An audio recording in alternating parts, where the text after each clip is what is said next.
हीरालाल शर्मा को माँ Janki series present. तोहर बॉडी के हौरन बोलन के दबैल को गे छौरी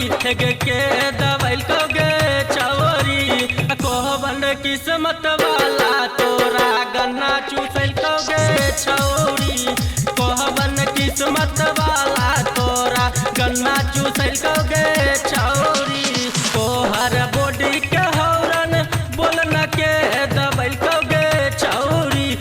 के दबैल को गे छौरी कोहबन किस्मत वाला तोरा गन्ना चूसल को गे छौरी कोहबन किस्मत वाला तोरा गन्ना चूसल को गे छौरी।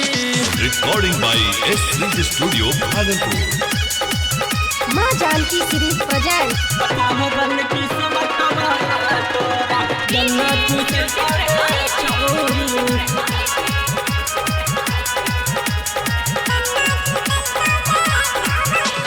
खत्म तोरा चलन तोर पहिला के दरल को गे छवरी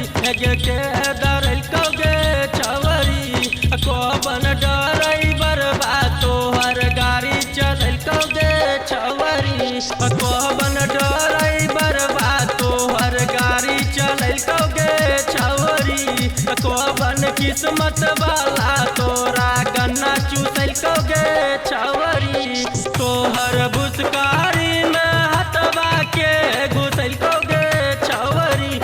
के घुसल को गे छवरी कोबन किस्मत वाला तोरा सुइया बकल को गे छवरी कोबन किस्मत वाला तोरा गन्ना चूसल को गे छवरी।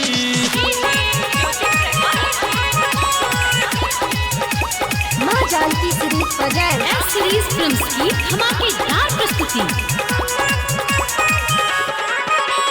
रामदेव बाबा के जन्म घूटी के पियल को गे छवरी के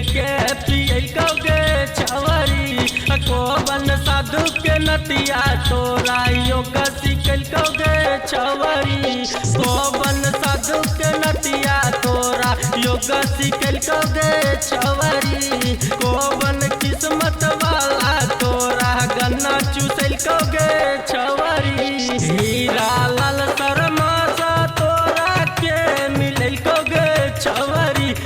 के मिलल को गे छवरी राइटर सावन का सबे बतिया के बतल को गे छवरी कौन किस्मत वाला